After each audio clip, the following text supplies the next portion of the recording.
Hey everybody, welcome back to BryteLink. Today in this video, we are covering Google video devices, specifically troubleshooting. So for all you DIYers out there, we hope this video helps you out. Or if you just have Google video products and you make a change, like you decide one day to change your Wi-Fi, how do I fix that? So what you can expect out of this video, we're gonna cover the Gen 1, the Gen 2, the indoor Gen 3, Generation 1 Google Doorbell, and the Generation 3 wired doorbell. What we're gonna cover also is the Google Home app, common issues that we see from a tech standpoint, and then we'll talk about the hardware itself and some things that we see pop up when we're working with these video devices in the field. Stay tuned, we're gonna get started with the Google Home app, and I hope you enjoy this video. Okay, we're gonna get started by talking about the Google Home app and some common issues that we see pop up in the field when we're working with customers on their Google security system. First and foremost, when a customer opens their Google Home app, we always want to make sure that we are on the right profile. A lot of folks will have multiple Gmail accounts, and up here in the top right-hand corner, you can select this and verify that you're using the right Google profile. A lot of times when we're setting these cameras up for customers, we're going to pick a Google profile to attach the cameras onto. And anytime that you're using Google Home, you just want to verify that you're using the right Google account. This is also something to be mindful of if you get a new phone or a new tablet, or you need to re-log into your Google Home to view your cameras. Always make sure you're using the right Google profile. I would say the second most common phone call that we get regarding Google Home is going to be if someone has multiple locations. Where do I switch between my locations? How do I see all of my cameras at different locations? And that is actually up here. They've hidden it kind of in an odd area where it says ask, then whatever location that you're at. But right here next to that, there's a person next to a house symbol. And if you select that, that would bring up a menu where you could scroll between different homes or different locations. Another section of the Google Home app that is useful, especially on your battery operated devices. For example, if it says that the camera is unavailable or is conserving battery, is to open the camera up and go up here on the top right hand corner to settings and check in this battery status section. This is going to give you a status on the battery. Now, if your camera has a battery and it is plugged in, you should see, and this goes for a Google video doorbell with a battery as well, you should see a infinity logo signifying that the camera is receiving enough power to keep it running or to tender that battery. I just plugged in this Google outdoor battery camera, Generation 1 battery, and now we see the infinity logo here on the app. If you're not seeing that, it means that it's not receiving power and it's running on the battery. Also in the same settings section, if we scroll down to the bottom of the screen, this is the area where we can remove this video device.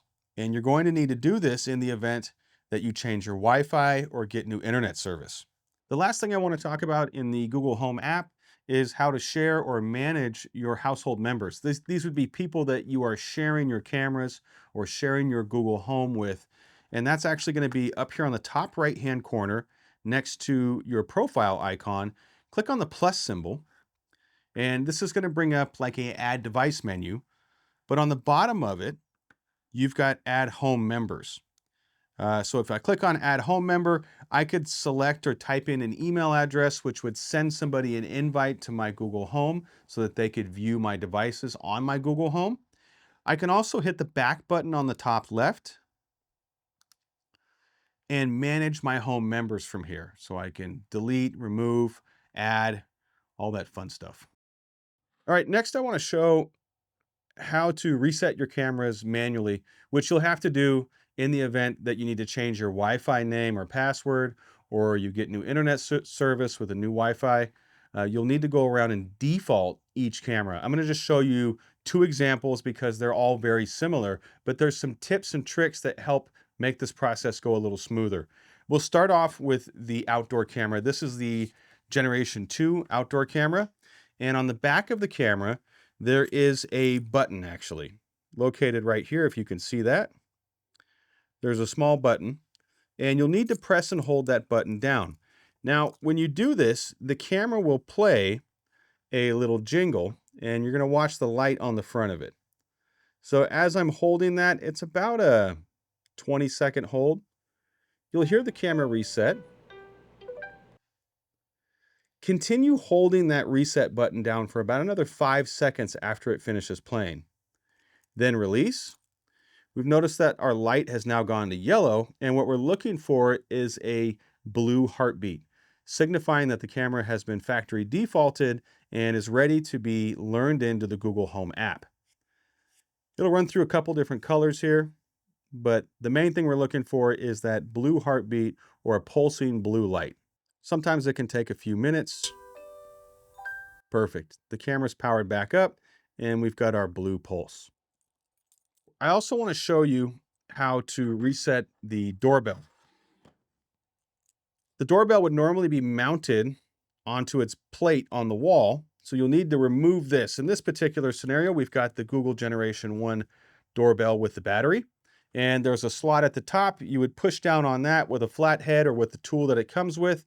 This plate then slides down as you pull the doorbell up and comes off, and on the back of the doorbell, there is a very small pinhole right above these two screws, the power screws, that you would hold down again with a paper clip or something like this is a SIM card extractor actually, and you would hold that down for again about another 20 seconds or until you hear it play that song, and then continue holding that down for a little bit of time after that. So now that you have manually factory defaulted your camera, you're going to want to go to the Google Home app and select that camera. So once you open up Google Home, it should show here, for example, our Test Gen 2 camera is off. Select that camera and then go to the settings on the top right. Once you are in settings, you'll need to scroll all the way down to the very bottom of the settings menu and remove this device. It's going to give you a warning that this will delete out all of the previous video clips and recordings that are currently stored on Google Home. We're going to click on remove. That will delete that device off of your Google Home account, and then you effectively start over like a brand new install. Go up here to the top right, click on the plus symbol. After you click on plus, we're going to click on add device. Scan the QR code if it's available. Or you should also see it pop up as an available device to be learned into Google Home. Because you have factory defaulted, it is now broadcasting out that open signal like it's ready to be learned in. So I could select my camera, and if I don't have my QR code, I can use the setup code, which you can find on the back or underside of your camera. Type in those letters and numbers, and then proceed on with the install like it's brand new. Okay, now that we've covered the Google Home app and some common troubleshooting tips, we're going to move on to the hardware itself. We'll start with the outdoor Generation 1 battery camera. I would say this camera has a couple issues. I would say number one is the magnetic base with the camera. If you're using it just on the battery, the camera will not function unless it's on the magnetic base. And you specify this when you set the camera up. Now this is fine when it's mounted normally, but I do see some that get kicked off at extreme angles, like if you're trying to hit a 90-degree angle on this camera. And the magnet will actually get far enough away from the back of the camera where it doesn't register that it's mounted onto it and will turn the camera off. So you'll get no video feed on this camera. The second thing that I commonly see are for the folks that have a power adapter hooked up to this camera. So you can get aftermarket power adapters for these. Is that on the bottom of the camera, it has this charging port with some flat surfaces there, some flat metallic surfaces. And on the cord itself, it has some pins that would supply power to the camera. Now this actually gets mounted on, to me, kind of backwards on the camera itself. But what will commonly happen is this pinout will come loose. So it'll get loose and not make good connection, or it's backwards. So if it's mounted in incorrectly, it'll be backwards, or it gets dirty either on the pins or on the flat terminals themselves and won't supply power to the camera. So you're over here thinking that your camera is going to stay powered up all the time. Meanwhile, it's running on the battery. You would have to check that on the app to ensure that you're getting that infinity symbol in the battery section on the app. All right, moving on, we're going to talk about the Outdoor Gen 2 camera from Google. This is their newest one, and they have fixed the, oh, look at that, the power. So they have fixed it and actually made this a permanent fixture on the camera, so this no longer will come loose or get dust or debris in there. They've also changed the magnetic base. It does have a small angle to it now, so you can get that 90-degree angle on the camera. The camera also doesn't need to be fixed onto the magnetic base in order to stay powered on. Now, this camera, though, they didn't really say a lot about this. It now runs on a 12-volt DC power. So for those of you using an aftermarket power supply with this camera, make sure you're running this at 12 volts, not the 7.5 volts on the Generation 1. So be careful of that, something to kind of be mindful of. All right, the last camera in our lineup is the Google Generation 3 indoor camera. Now this again comes with a fixed power cable. It also is fixed length too. So tech tip, don't cut this line and try to extend this. It's not going to work if it works at all. This is not designed to be cut, so keep that intact. You just have to work with the cord that they give you. And then this second tech tip on this is the reset button is kind of hidden. It's down here on the bottom side of the camera near the base, and it's that small pinhole. All right, let's move on to the Google video doorbells. We'll start with the Generation 1 camera. This camera can be ran on the battery. This one has a battery built into it, or it can run off of the wired terminals. It's very important when you're setting this camera up to specify that you want it to run on the wired terminals. So if you do have an existing doorbell circuit, select that option to utilize the wired terminals for this video doorbell. To remove this off of the wall, there is a slot on the top. You're going to need to push down on that while you lift up on the doorbell to remove it from the backplate. Now this backplate also has a magnet in it, similar to the Generation 1 camera. The doorbell will actually power off if it doesn't sense that magnet on the back of it. So if it's not seated all the way down on this backplate, it will power the camera off. Also looking at the back of the video doorbell, we have a USB-C. This is what you would use to charge the battery in that doorbell. The reason why I say that is that it's very important to give this thing a full charge before you actually mount it on the wall. I do find that most video doorbell circuits do not supply enough power to these wired terminals to actually tender the battery built in this. So give this thing a running head start and give it a full charge. All right, the last video device that I'd like to talk about is the Generation 3 Google Doorbell. Now this is not a battery operated doorbell, this is a wired only. And this doorbell I find is a little picky about power. So you have to make sure to have this wired to a video doorbell circuit. If your home is older, your video doorbell transformer might not supply enough power. So you might need to upgrade that and get a stronger transformer for your doorbell circuit.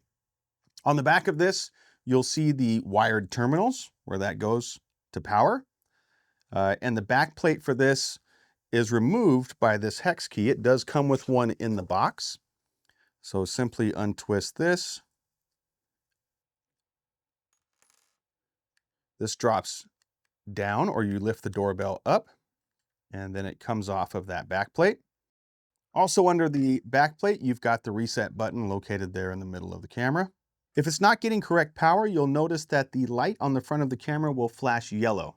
If you see a yellow light on your Generation 3 Google Doorbell, it means it's not getting enough power or the correct power.